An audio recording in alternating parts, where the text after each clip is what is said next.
Hey, what's up, everybody? Welcome back. I'm back with another review for the 100 Season 7, Episode 8, titled Anaconda. This is kind of a prequel to everything that's happened up until this point. I know last episode they had woken up the shepherd, whose real name is Bill Cadigan, who was originally from Earth. How he survived for this long, I think it's because he was in that one of those cryopods, whatever, so he was sleeping and didn't really age. Because he looks exactly the same as when this whole episode takes place. So the episode takes place back on Earth, and Bill is separated from his wife, and her name was Gemma, and they had two kids, Reese and Callie. He called her Calypso, and I guess they're not. She didn't. His daughter's not too fond of him right now because I guess they've been separated. And he's just never around that much. So she, makes a comment like, glad you'd want to play a concerned parent when it's convenient for you. Anyways, in the middle of the conversation, she tells her, the mother that Anaconda, she says it's code, which means, I guess, missiles in the air. This is when nuclear war happens on Earth, and everything is destroyed, and the whole planet's filled with radiation. And it turns out Bill was the creator of the bunker, and people thought he was crazy. He's like a cult leader, which he kind of is. He's like a cult leader. He's just not sane. And he brings as many people as he can down to the bunker, but it's only certain people. I forget, it was like 1,900 people. The bunker was only built, I think, for 2,000. And they lived down there for a couple of years, and then Becca shows up from the space station Polaris, I think it was called. I'm trying to remember, from season 1, I believe it was. Season 1 or 2. And she comes down and says, I'm here to help. And she's the creator of Nightblood, so... Because at first they're confused, like how was she able to breathe out in the air with no suit on? So she's the creator of Nightblood, and she offers to inject everybody in the bunker with Nightblood so they can all go leave the bunker. And Bill refuses because he thinks he's got this machine that's going to help save the human race. So Becca figures out how it works, and now he apparently is going to leave and to figure where it goes. So first she goes and she says someplace terrible, but he don't care. So eventually he wants to get rid of Becca. He doesn't want her injecting people with Nightblood. So she tells Callie, you got to get this chip. After I'm they arrest her and then they burn her at the stake, which wasn't really too graphic. So they burn her at the stake, and Cassie ends up getting the flame after shooting Reese, her brother, in the arm. And the mother helps him escape. They all have to get in this chamber so they can get outside or whatever. So the mother helps him escape. And so that's how they kind of get separated on Earth. When Becca's when the 100 side, they come down to Earth, and there's just different factions. There's the Grounders, Tree Crew, I think there's an Ice Crew, and then Mountain Men. So apparently over time, this group must have splintered into different factions, because when this all happened, there was only two people in the bunker still, and the people that left the bunker. And Bill ends up taking the people into the anomaly, and they just come follow him. That's what they call him in the episode. They've been in the bunker for so long, they thought he was like a saint or a god or whatever. So they follow him into the anomaly blindly, not knowing where they're going. Apparently that's when they all show up in Bardo. I don't know who was on Bardo before they showed up.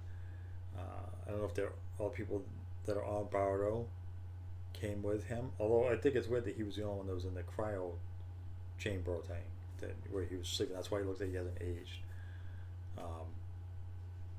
So those guys, I don't know.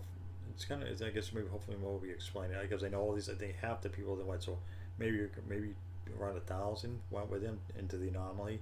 I don't know if they all survived. If they did, why is he the only one still that age? And it's been whatever it was. I think it was 90 years they were in space when this first started. So he would have had to go. Well, then again, the anomaly said that supposedly time is different. So maybe time has slowed down and those people are still alive. So a lot of his, was explaining in this episode, why Earth, was unlivable. Apparently, we decided to shoot missiles at each other with nuclear weapons and destroy the Earth, leaving us only so many people in the bunker. And that Bill was a creator of the bunker that they end up using later in the series. I forget what season it was, season 5, I think it was. and where Tree Crew came from, the name Tree Crew, the language that they used was created through him because he knew what it was. He's like, if the language survived, my daughter must have survived, type of thing. Um, so then, there's a part where Bill says Clark is the key. So I was wondering about how we figured that. Well, apparently when they were going through Octavia's mind, and there was one of her memories was Clark going into the city of light because of the flame that was in her head. So he still thinks it's in her head, which it isn't. It was in Maddie's head, and they took it out of her to save her. So I thought the flame was dead. So I'm not sure if Clark knows who his daughter is because of the mind drive that's in her head from Josephine. Because I was wondering about that. Like, I don't know whether she's bluffing, because he said, "Is Calypso in there?" And she said, "Yeah." So I don't know if she's just saying it. But then again, who would she know who Calypso was or what he was talking about? I don't know if it's because of the mind drive or if she's just making it up to buy time. So then she says, I want my friends. So her friends come in. It's Echo, Octavia, and Diosa, and they have the disciples' outfits with the helmet and everything. They take them off, and they look pretty serious. So I don't know if they're on his side for now, maybe trying to get information, because I can't imagine them actually taking his side. They don't like him. So, Clark look kind of shocked. I think they all look kind of shocked that they have these outfits on. Overall, that was a good episode. A few semi-emotional moments. I wouldn't even call them emotional, but like where Gemma is helping Callie escape the bunker, where they see them get separated by the door that gets locked or whatever, cryo lock, I don't know what they call it. And then the part where Clark tells Raven, we're going to do this for him, we're going to do this for our family, talk about Bellamy. So apparently she's saying, like, Raven, your family, we're going to do this for him. So those are pretty much the only parts that had any kind of emotion to them. Overall, the episode was a good episode. I like how they explained everything, and it kind of, we're talking where all this different stuff that over so many seasons had come from, whether it be the bunker, the language that they spoke, the names of the different crews.